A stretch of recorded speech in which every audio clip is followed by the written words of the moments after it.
Bonjour et bienvenue à notre réunion de midi en direct sur EBS. Nous sommes aujourd'hui le jeudi 23 septembre. J'ai plusieurs annonces à vous faire aujourd'hui. Following the AUKUS agreement announced last week, we are glad to see a number of positive developments in terms of EU-US relations more broadly.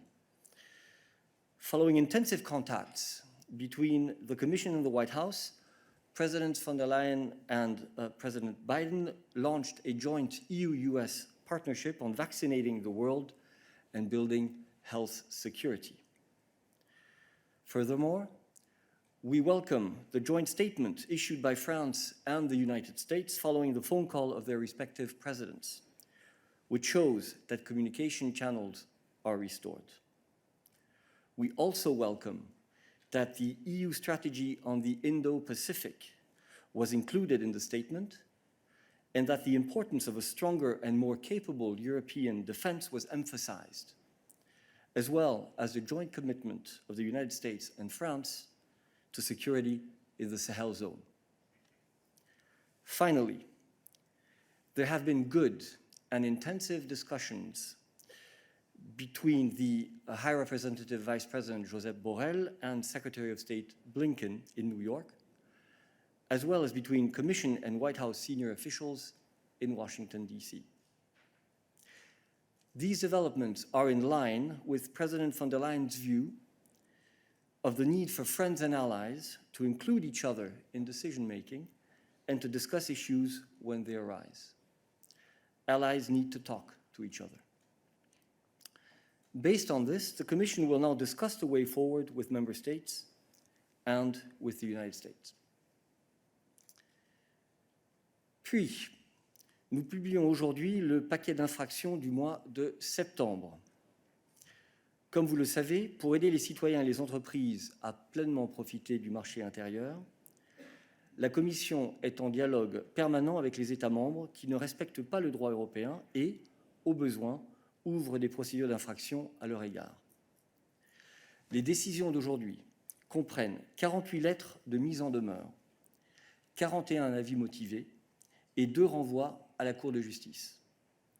Nous clôturons également 153 dossiers en cours. Vous trouverez un résumé des principales décisions en ligne et dans notre Daily News. Je voudrais également vous rappeler que les ministres des Transports tiennent aujourd'hui une réunion informelle en Slovénie à laquelle participe la commissaire Adina Vălean pour le compte de la Commission. Sur l'agenda figurent notamment les points clés du projet de règlement sur le déploiement d'une infrastructure pour carburants alternatifs qui fait partie du paquet législatif d'ajustement à l'objectif 55. Une conférence de presse avec la commissaire Vălean commence dans quelques minutes à 12h15 et comme d'habitude, merci de réserver vos questions liées au transport pour cette conférence de presse.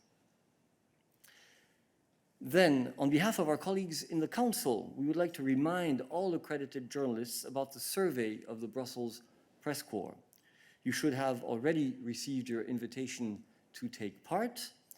The survey contributes to an economic research on journalism at the European level and can help us, the European institutions, provide the best possible services to you. We appreciate your participation and contribution to this study.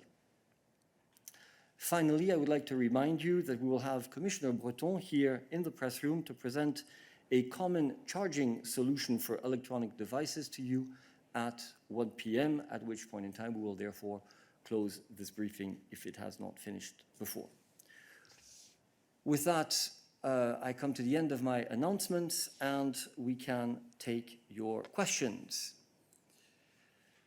I will then first go to the virtual press room and give the floor to Mose. Mose, you have the floor.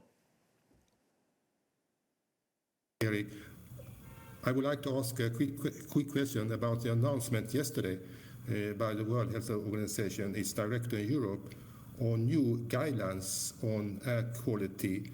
It seems that the organization has updated its guidelines, which dated back to 2005 or 2006, and the new limit values are generally much lower than the previous ones. My question is, how does that affect let's say, the EU Air Quality Directive. Which this means that EU now will have to revise the directive and adapt, let's say, the limit in that directive to the new guidelines. Thank you. Thank you, Mose. Vivian. Thank you very much. Thank you, Mose, for this question. Indeed, as you know, with the European Green Deal, we have set in Europe the ambition to get to this zero pollution. And this includes also zero pollution in our air quality.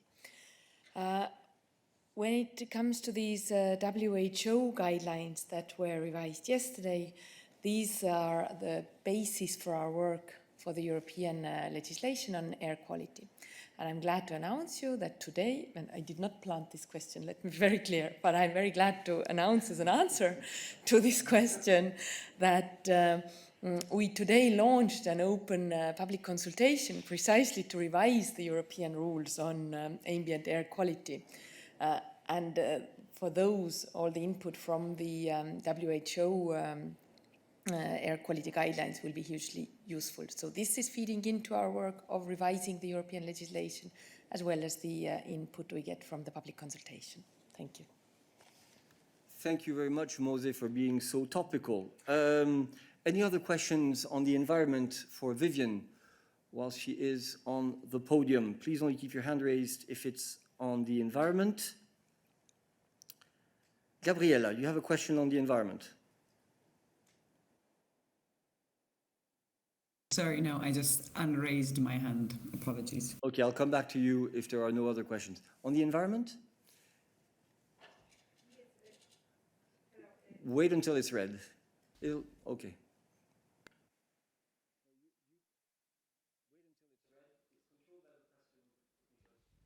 Okay. Yes, hello, it is Dominika from Polish television. I think that it is a little bit related. I would like to go back to questions very important for Poland. I mean mine in Turów. And I would like to ask you or maybe one of your colleagues, what is the legal base for this decision? I know that it was the Court of Justice to decide, but it was the European Commission who sent the request. I think mostly on the penalty, on the fine penalty which Poland should pay. And also, according as some politicians now told, according to EU treaties, and they mentioned some concrete articles, a decision taken on such important issues like energy security should be decided, taken not by the Court of Justice, but the Council. So could you comment this, please? Yeah, thank you very much for that. Well, the case that we have there and the case on which the court issues these interim measures, indeed, as you say yourself, the court is in a better position to give you the direct answers to those questions what you have. What I can say from our side, that this is something where the case was launched by the Czech Republic on environmental grounds. As you know, there is the issue that the mine in Turów has an impact on the water distribution and the water quality, zero pollution, we come back to that again, in this area, including in the Czech Republic, and that's how the case was raised. From our side, from the Commission side, we have issued a reasoned opinion under Article 259 of the Treaty of the Functioning of the European Union, which is also pointing out to the several breaches of EU environmental law. So this is from the point of view that we have been approaching this case. Thank you. Follow up? Hold on. Yes, if I may follow up.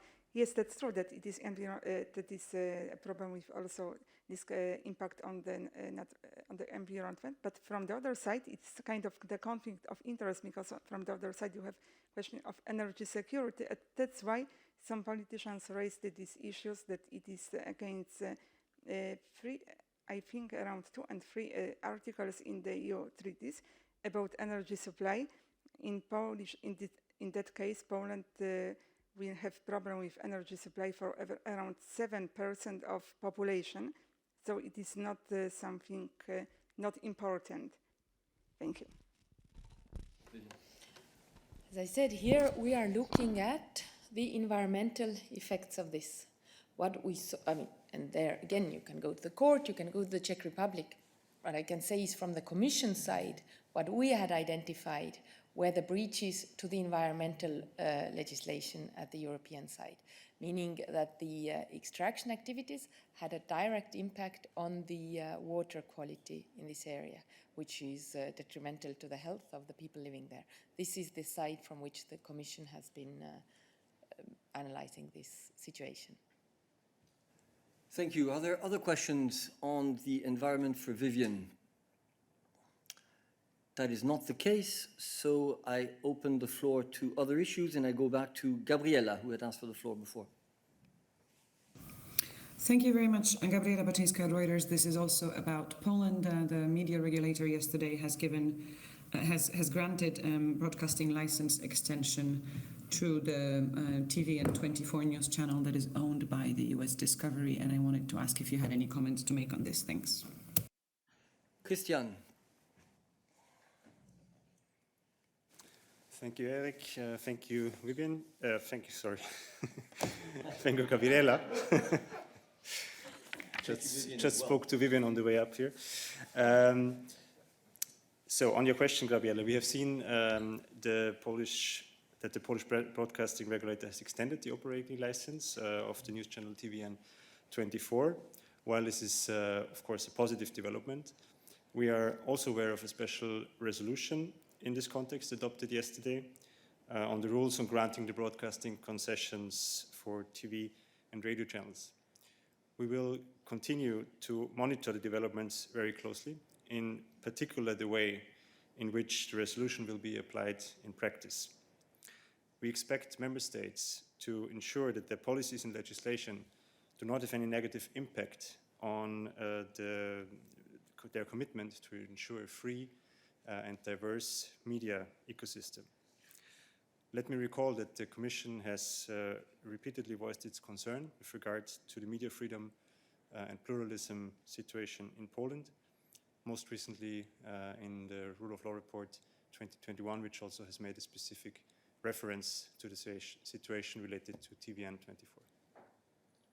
Thank you, Christian. Are there other questions on this for Christian?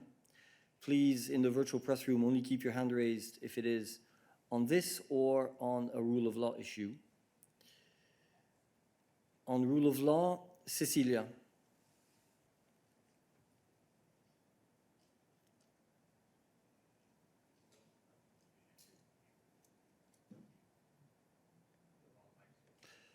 Cecilia, there's an issue with your mic source.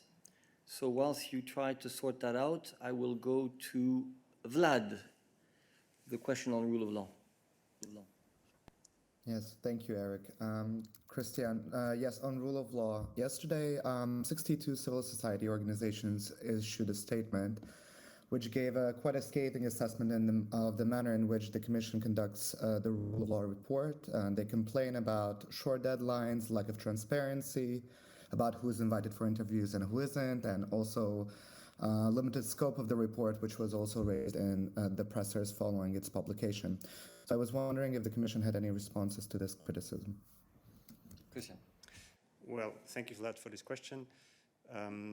That gives me the opportunity to remind you a little bit of the broad consultation process that the Commission actually is conducting in preparing the Rule of Law report. This was even further increased in the second edition this year, where I think we had about 400 preparatory meetings. So there's always a range of also civil society organizations, but of course all relevant stakeholders, so from judges, prosecutors, officials, but also clearly civil society that we involve in the preparations of the Rule of Law report. So this is a very inclusive process, and then of course in the end it is for the Commission to do its analysis and to come forward with it and to decide on it. And as you will have seen, as the President von der Leyen has also announced in her speech, this will also be further beefed up for the next round with concrete recommendations for member states. So this is of course also a product that is still evolving, and we will continue intensively work on this important report. Thank you. Vlad, you have a follow-up? Yes, thank you. Thank you, Christian. So to clarify, what they complain about is the lack of among many other things, lack of transparency of who's invited for the interviews during the country visits. But I have a follow-up. Surprisingly, I found a lot of this criticism actually coincides with the criticism of the governments who have received less than favorable assessment in these reports. For instance, Hungary has, accused the Commission of using selective sources and selective topics. So do you not worry that the actors that clearly are in the opposite camps of this story are telling you the same thing? And also, is this really not an indication that it's time for the Commission to consider adopting a public methodology and a detailed methodology that would be available so no such criticism can be leveled against the institution? Thank you. Christian? Look, we have a very clear methodology that was actually also discussed in advance before we did the rule of law, the first rule of law report. So this was also discussed in the council, if I remember back then, and with different actors. So this is actually quite transparent. I mean, you raised it yourself. So there was criticism from certain sides in the past. Now maybe from another side. So maybe this is, you could also interpret it differently, that we're here, in a clear, in the middle. We have an approach, and we have further increased actually consulting in comparison to the first rule of law report by around 100 meetings extra in the last year. And again, we're of course always open to further improve and to further work on this issue, which we are doing also for the next report. Thank you. I would add that it's an inherent part of a process that repeats itself year after year, that we get comments, and they are welcome, from stakeholders in the process. It's the same thing with many other processes that the Commission implements every year. For example, the European semester. You build a practice and you improve a practice year after year, also based on the comments that you receive from the stakeholders. But this does not detract in any way from the value of the reports as they stand, because, as Christian has said, they are based on extensive consultation. So we will continue to look at the methodology like we do on everything that we do, in view of improving it with time. Mose. Thank you, Eric. Thanks for giving me the floor again. In fact, I have a related, very topical question, I would say, on the rule of law, or more specifically on Ukraine, and what is called state capture in that country, which was examined in a new audit report by European Court of Auditors, which is going to be published today. There already been a press conference on the report. And the main criticism is that EU, during the years since 2016 until 2019, didn't focus enough on state capture and grand corruption, perhaps more what is called petty corruption. And so my question is, I don't know if you have had the opportunity to look at the report yet, but have you noticed any improvement in the situation in Ukraine since the new government, I must say the new President Zelensky took over in 2019? Because I understand that that period until 2020, until now, has not really been covered in the audit report. Thank you. Mose, thank you very much, but quite honestly, that's not what we understand usually under rule of law questions addressed to Christian, because as you know, the Ukraine is not part of the European Union, so this is a foreign affairs related question. And looking at Peter, he's not in a position to comment on the report that you have just mentioned, so we will come back to you bilaterally. Are there other rule of law questions for us today? Yes, please. Sorry, it's about migrants on the border. Is it, okay, can I get to that when you're ready? On the Polish border, yeah? I have one person in the chat. Anna, is your question on rule of law?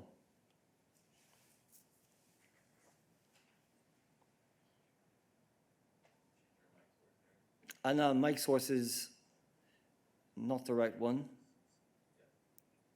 Should be okay now. Go ahead. Hey. Hi.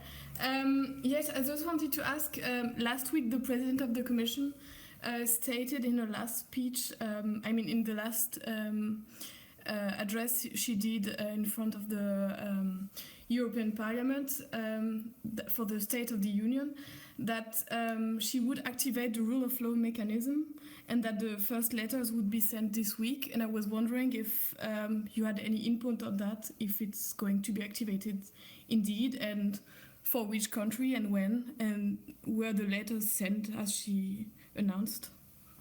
Thank you, Anna. Okay, that's a rule of law question, but more for Balázs. So I will ask him to come up to the podium.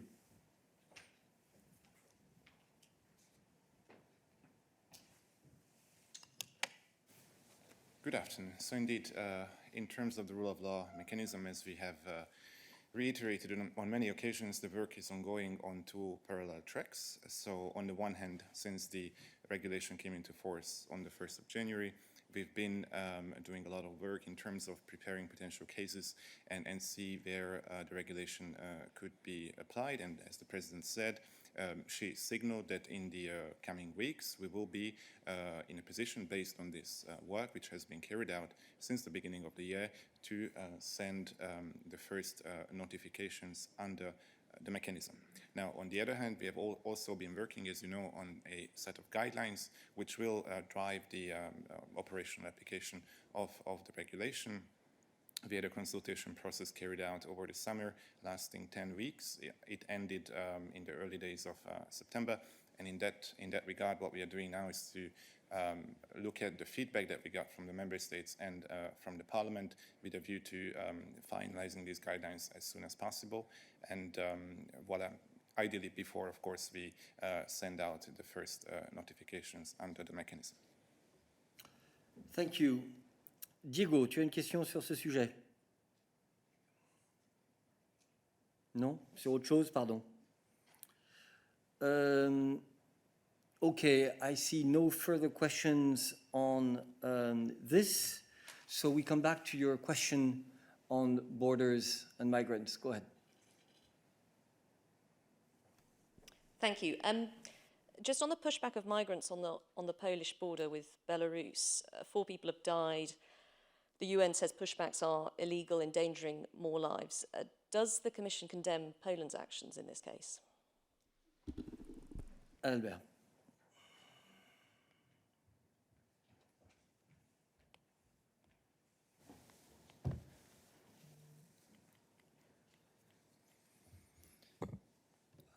Thank you very much, Jess. First of all, we have of course seen the tragic reports that you referred to, and we very much regret the loss of life. In general, as regards the situation, I can repeat that attempts to instrumentalize people have created a difficult situation for the national authorities, and member states now need to carry out their border management duties effectively. But border management must be exercised in a manner that respects fundamental rights, and of course it cannot be at the expense of human life. Now, the Polish border is the EU's border, as we've repeatedly emphasized, and European support is fully available to help Polish authorities address the situation. I can perhaps repeat what Commissioner Johansson recently said, that it is important to protect our border from the aggression by the Lukashenko regime. To best do this, we should fully utilize shared resources, such as Frontex assistance, and we should do this in a transparent way. This helps to ensure that we uphold shared EU values and obligations. What happens now is that we remain in close contact with the Polish authorities at all levels. In fact, tomorrow, Commissioner Johansson will speak to Interior Minister Mariusz Kamiński to raise her concerns and to discuss the EU financial and operational support that is available to Poland to help manage the external borders. The Commissioner also intends to visit Poland shortly, in addition to a planned visit of Commission officials in the coming days who will make a strategic assessment on the ground. Thank you. Are there other questions on this issue for Adalbert? Please only keep your hand raised, sorry, if it is on this. You have a follow-up, sorry, I hadn't seen. Yes, thank you. Thank you, very much appreciated. But just to be clear, I mean, do you think that Poland is breaking European and international law, and if so, do you condemn that? For now, what I can say, based on the information we have right now, is that is make a general comment about the fact that we recognize the difficulty in which the Polish authorities find themselves following the actions of the Lukashenko regime, and of course that we continue to believe very strongly that border management needs to be carried out at the same time effectively and in full respect of fundamental rights. Now we will continue to follow the situation very closely with the actions that I described in order to gather a better understanding of the situation and make a strategic assessment on the ground. At this point, I have to leave it at that. Thank you. Other questions for Adalbert on Home Affairs? David. Oui, merci Eric. Donc, Adalbert, vous ne condamnez pas, si on comprend bien. Et deuxième question, est-ce que cela, c'est un refoulement? Je crois, David, que Adalbert a exprimé la position de la Commission européenne de la manière la plus précise qu'il le pouvait. Et nous n'avons rien à rajouter pour le moment sur ce sujet. David, follow-up. Oui, je voulais savoir si l'attitude, vous m'entendez? Oui. Si la politique du gouvernement polonais est un refoulement ou pas. Non, mais je viens de te répondre que Adalbert avait dit tout ce qu'il pouvait dire sur ce sujet aujourd'hui. D'autres questions? Home Affairs, Lorenzo. C'est un follow-up de David. Je ne comprends pas la réponse. Il y a une question précise. Est-ce que vous considérez qu'il s'agit d'un refoulement? Alors, est-ce que vous allez répondre une fois que vous aurez fait l'évaluation sur le terrain, comme vous le dites, ou parce que dire on a déjà répondu, excuse-moi, mais vous n'avez pas répondu à cette question qui n'avait pas été posée. Donc la question est précise. Est-ce que vous pensez qu'il peut y avoir un refoulement? Est-ce que vous allez déterminer ça après votre évaluation sur le terrain? Merci. Lorenzo, merci. Je sais très bien le genre de questions qui nous est posée et je sais très bien quels sont les éléments d'information dont Adalbert dispose et est en mesure de fournir. Donc, tu peux nous reposer la question d'autant de manière que tu le souhaites. Pour l'instant, sur la question de la situation à la frontière entre la Pologne et la Biélorussie, les éléments que nous pouvons partager avec vous aujourd'hui sont ceux-là. Ça ne veut pas dire qu'à l'avenir, nous ne pourrons pas en fournir d'autres, mais aujourd'hui, voilà ce que nous pouvons dire sur ce sujet.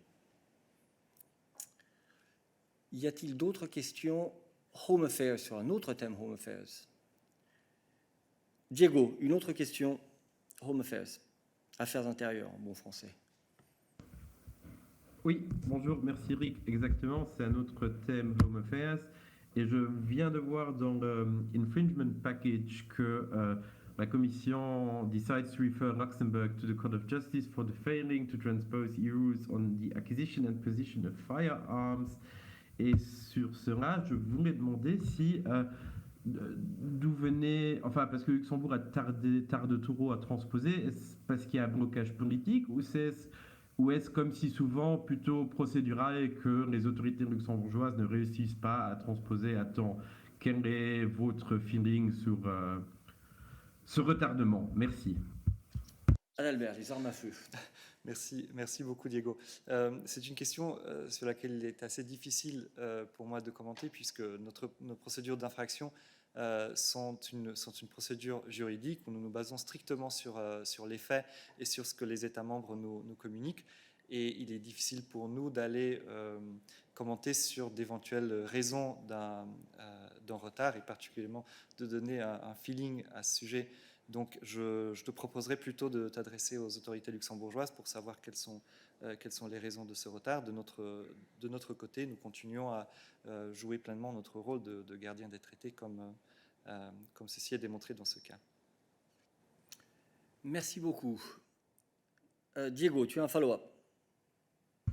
Oui, je vais réessayer. Je comprends bien ta position, Adalbert, mais voilà, surtout que sur ce sujet, le gouvernement luxembourgeois est plutôt maximaliste et a toujours plaidé pour des directives plus sévères. Donc ça m'étonne un peu que voilà, il tarde à transposer. Et pour ça, peux-tu me dire quelque chose sur la qualité de la coopération ou voilà, quelque chose qui me permettrait de un peu juger cette décision? Merci beaucoup de votre part.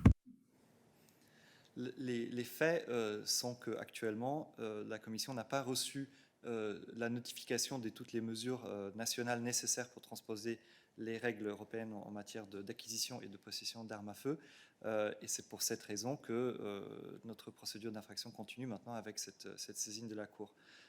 Je pense que ce sont tous les éléments factuels que je peux confirmer à ce stade. Merci. Je ne vois pas d'autres questions affaires intérieures. Et de toute manière, vu le temps, je vais passer à d'autres sujets, car je sais qu'il y a d'autres sujets sur lesquels vous souhaitiez revenir. Je repasse la parole à Cecilia.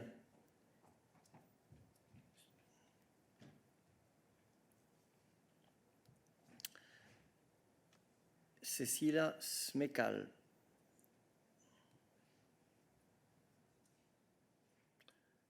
Go ahead. It's working. We can hear you. Hello. Hello. Kannst du laut machen? I'm sorry, I have some technical problems. Yeah, no, I can hear you now. Sorry, my question was about energy and the Green Deal. Kannst du laut lassen, bitte? The Austrian Minister for Environment came up with a new expertise whose bottom line is nuclear energy does not meet the criteria of being sustainable. Is there any reaction of the Commission yet? I believe, Cecilia, that this is a question that we have had a couple of times, but Tim, on the fact that the Austrian government is saying that nuclear energy does not meet the criteria for being sustainable. Missing the keyword nuclear there with the sound problems. So yeah, I mean, as Eric says, I mean, this is something that we've discussed several times from the podium, and what I can say is fairly simple and general. So the energy mix at the national level is a choice for individual member states. There's around half of our member states who do use nuclear energy and around half that do not. And what they have to do, those that choose to use it, is follow all the European legislation that is in place in terms of safety, essentially, safety and security issues. Thank you. Are there other questions on energy policy for Tim? Please only keep your hand raised in the chat if it is on energy policy. Tommaso.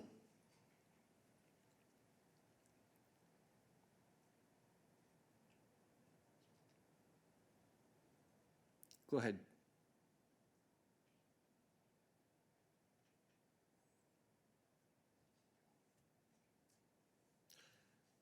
It doesn't seem to be working, although the system shows to me that it is. Go ahead.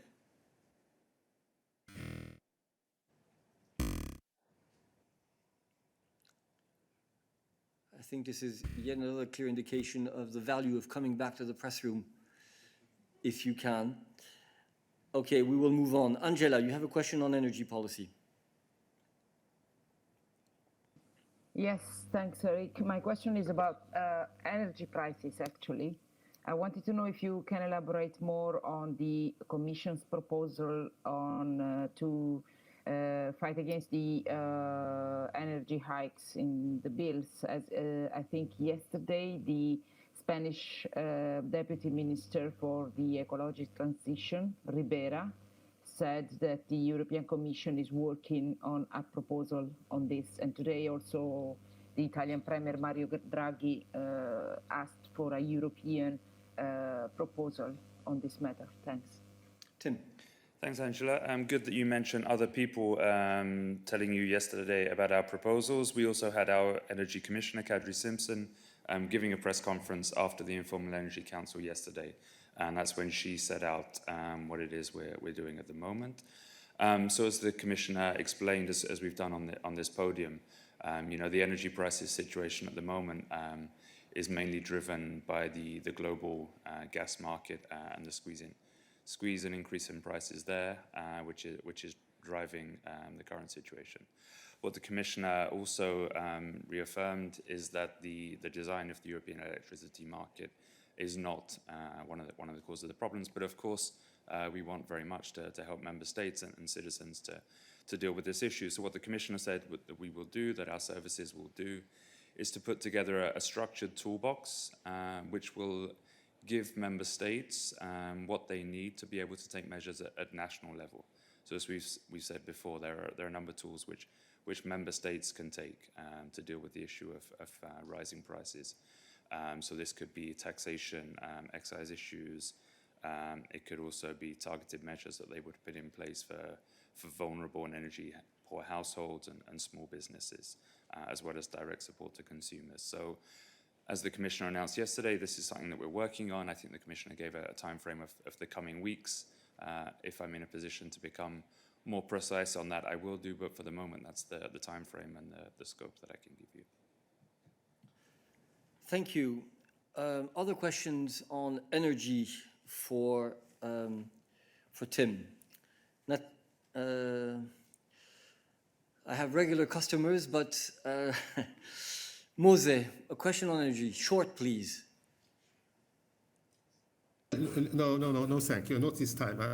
Thank you very much. Unraise your hand. Thank you. David, a question on energy. Yes, thank you.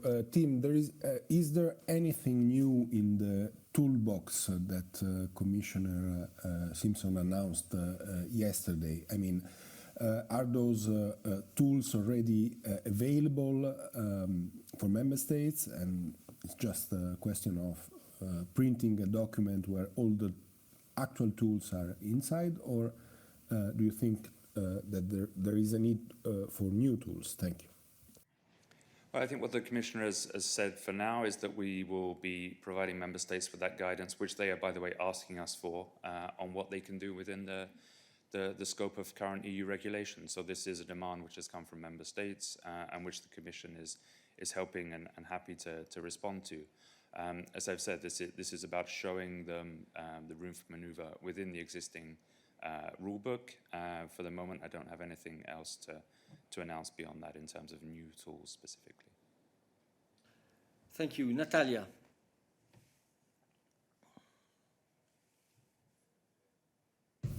Hi, do you hear me? Yes, go ahead. Yeah, my question is not on energy, I'm sorry, but can I ask anyway? I think we've exhausted the issue of energy, so go ahead. You've been asking for a long time. Good, perfect, thank you. I just wanted to ask about the infringement package. Today the Commission called on Spain and other member states to fully transpose EU rules on audiovisual content. And I just wanted to know exactly what the European Commission, which elements of the audiovisual directive the European Commission wants Spain to transpose. And I'm especially interested in the issue of diversity and minority languages. What exactly this new directive recommends? Thanks. Thank you. Johannes.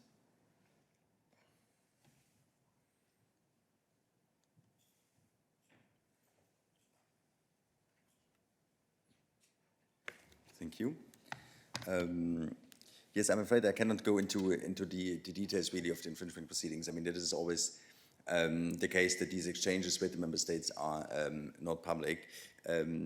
What is at stake here is that there's a directive that had to be implemented already in 2020, which is the AVMSD, the Audiovisual Media Services Directive, and that hasn't been the case in several member states, and one of them is Spain. It's a so-called non-communication case, so we are not informed by the member state that the transposition has taken place, which is, let's say, a normal step after a legislation enters into force. So one thing is it has to be transposed, another thing that we have to be informed, and then we can assess the transposition. So we are not here at the level where I could go into details what has been transposed or not. It's the absence of the notification, which in this case justified and triggered the recent opinion to send to Spain and other member states. Thank you very much. Lorenzo, a question on this? First of all, on audiovisual, on the audiovisual infringement. Vincenzo, is it a question on this? No. Okay, so in that case, other infringements. Lorenzo. Yes, it's about the infringement concerning Italy and Spain on motorways concessions. I mean, for what I've read, they are put together, but they are totally different cases, because for the Italian case, we are talking of a decision by the Court of Justice, a rule by the Court of Justice that was 2 years ago against Italy, and that's not been respected. While for Spain is a different thing. And so my question is, since you say in the communique that actually the Commission could go to the Court of Justice against Italy, does it mean that we are at the stage where the Commission, if Italy doesn't respond as expected, the Commission can ask for fines to the Court of Justice for not respecting the prior rule on this case, on the Tirrenica autostrade? Yes, many thanks, Lorenzo, for your question. On the first part of the question, indeed, it's just for communication purposes. We have regrouped the cases relating to public procurement, especially because both cases relate to motorway concessions. So it doesn't mean that content-wise and scope-wise the cases are identical. It's just for the purposes of communication and regrouping of topics. Then on the content, indeed, as you have mentioned, this is a very long-standing case. It has started in 2014. Unfortunately, the Italian authorities have not been able, or they just have not addressed the concerns of the Commission. We have referred Italy to the court. So in 2019, we had the court case, and now, because we are following up with another letter of formal notice, because the Italian authorities have not remedied the situation, indeed, we are basing this letter of formal notice on Article 260, which gives the possibility to the Commission to go to the court and ask for fines for the non-implementation of a court judgment. Thank you. Other questions on infringements? No. Follow-up, Lorenzo? Yeah, it's a follow-up because there's a similar case always on procurement, but not for motorways. This is for beaches, for maritime things. And I don't remember where we are there. Are we at the same level? So is the Commission also in the situation where it could ask for fines to the Court of Justice if they don't respect the ruling? Well, at this moment, we are at the stage of the dialogue with the member state, with Italy. We have sent a letter of formal notice. We have received the reply. We are analyzing it, and then we'll take it from there. So at this stage, I cannot give further information on the possible action that we can take. Okay, thank you very much. Other questions on infringements for us today? If that is not the case, we have time for one or two more questions. And I will take people who have not had the opportunity of asking a question. I hope you understand. So I go to Vincenzo.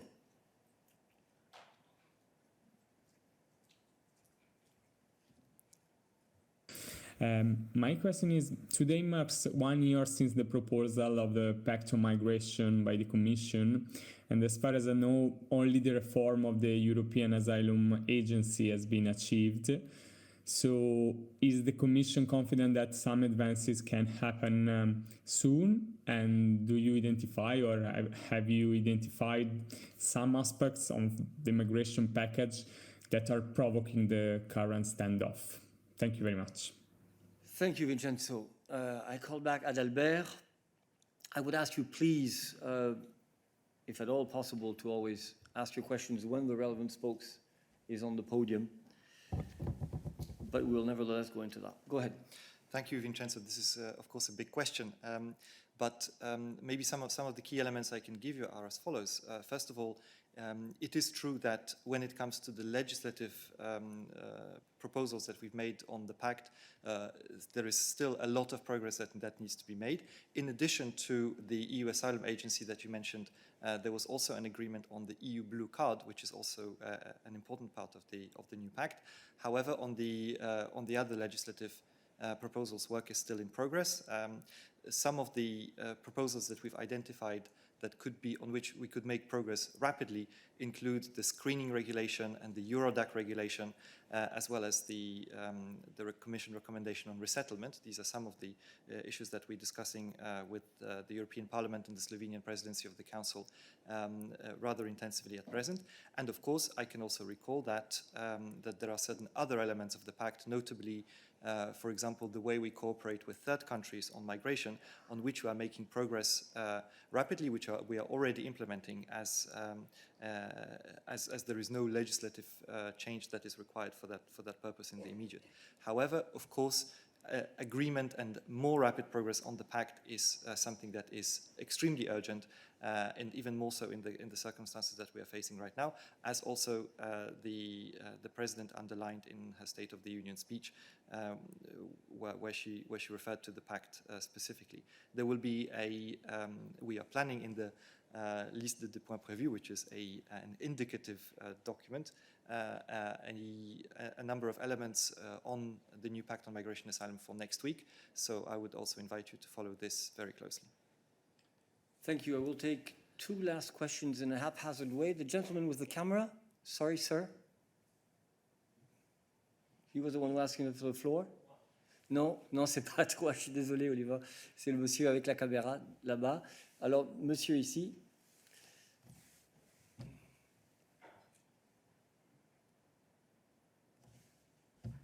Thank you for the floor. I have a question concerning your first announcement. So following this reconciliation between the US and France, and also between the US and the European Union, are you now able to confirm that the Trade and Technology Council between US and EU will meet for the first time on September 29th in Pittsburgh? Thank you. I think I was very precise in what I said. Let me repeat it. I said that based on these developments, the Commission will now discuss the way forward with member states and the United States. So that is very clear language, I think, that we have not taken a decision. Last question, Oliver.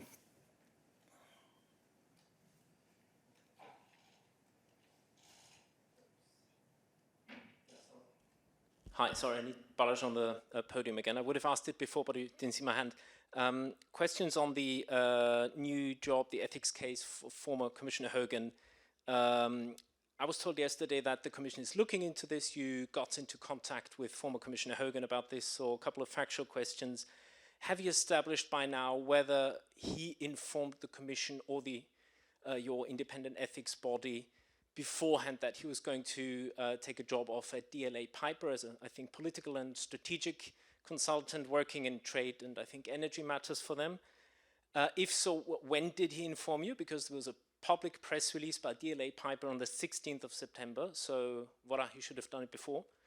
If he didn't inform you, how did you learn about the fact that he's taken up this new job? And related to that, did you in the meantime have a possibility to assess this new job and its specificities to the requirements of Article 11 of the Code of Conduct for Commissioners and former Commissioners, which he himself basically voted into existence 3 years ago, which stipulates that 2 years after leaving the Commission, he should not pick up any job that might have to do with what he was working before as a commissioner. And finally, a more political question: when has the President, Madame von der Leyen, learned about this case, and what is her take on this? Thank you. Thank you. Look, Mrs. von der Leyen has been traveling extensively across Europe and then to the United States. So she has been focusing on the issues that I have been mentioning, in particular at the beginning of the briefing. On the other issues, your questions are all intricately linked, Oliver, which is absolutely okay, but I'm not sure that we will be able to answer all those questions. I ask Balázs to see if he has any update to provide you compared to yesterday. No update compared to yesterday. What I could do is to repeat the broader context. So, as you well know, commissioners, once they finish their mandate, they are under an obligation to inform us during a period of 2 years if they wish to undertake a new employment activity. And this applies to, of course, former Commissioner Hogan as well. In his case, until now, I'm aware of 2 activities which have been authorized. So he submitted a authorization request in line with Article 11 of the Code of Conduct. Now, as I've said earlier, we've seen media reports with regard to a potential 3rd activity that he might wish to undertake, which is why we've been getting in touch with him in the past couple of days in order to verify if this is true or not. And as long as we don't come to a conclusion on this, I won't be able to go further, unfortunately. Thank you. No, Oliver, I'm afraid this is all we have to say on the issue. It's exactly the same thing as yesterday. I understand, but it's 1 o'clock. We have to go to the press conference. We have already said what we could say on this issue. Happy for you to follow up bilaterally, of course, with Balázs this afternoon. I now need to cede the floor to Commissioner Breton for the press conference on common charging solutions. Thank you very much.